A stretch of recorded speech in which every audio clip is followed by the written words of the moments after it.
let's look at the rosette on the cutaway. Oh yeah. Well, this rosette I've been making for a number of years, and it's obviously more labor intensive than this other one. I actually build the rosettes outside of the guitar, then I inlay the whole rosette into the top afterwards, and I have. I'll show you my stash of little parts that I make to make the rosettes.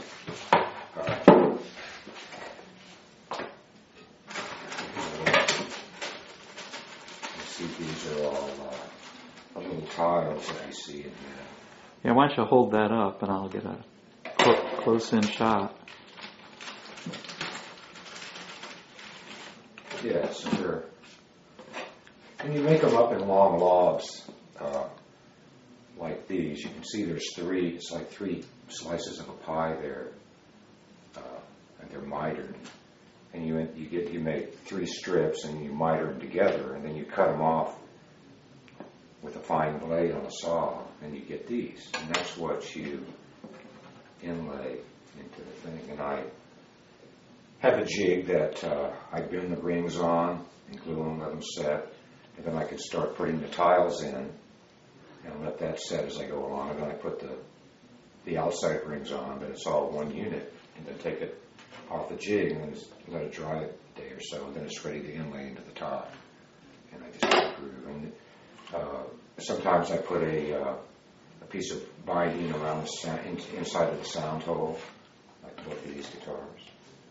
And sometimes I don't. It just depends. I've got 4 or 5 different rosettes, and I treat them each differently. So,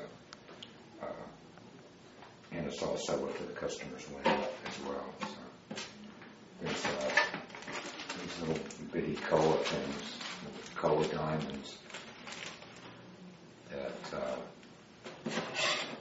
these pieces.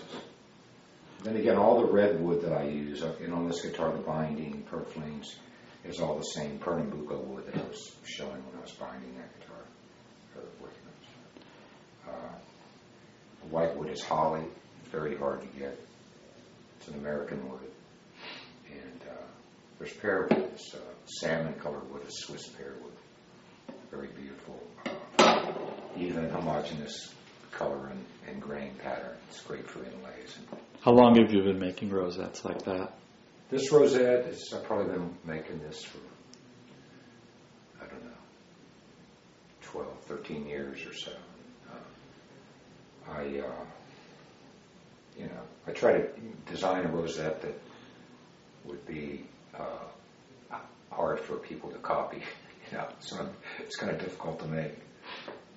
There's a lot of rosettes that look very similar out there, but I haven't seen one like this yet. So. Probably a Chinese company will start cranking them out. I don't know. Once you have all the little pieces cut, how long does it take you to actually assemble it and glue it? It's once I have all the pieces, it only takes about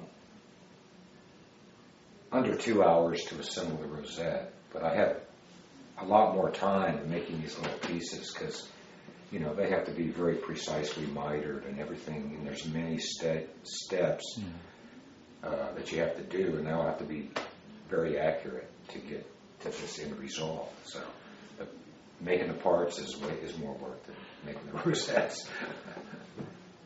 Well, I have trouble sometimes seeing the newspaper in bad light. Do you use magnifying? The secret is you do this, and you can see really good. And I do. And I do it all the time. But do you have any trouble seeing these little parts? No, not if I take my glasses off and zero in. Like usually when I'm mitering these joints and really fine stuff, I'll just do that, and then I can see really well. These glasses are about 4 years old, and my wife informs me I should get a check. Well, great. Well, that's pretty interesting, and thanks a lot. Thank you for being interested in this.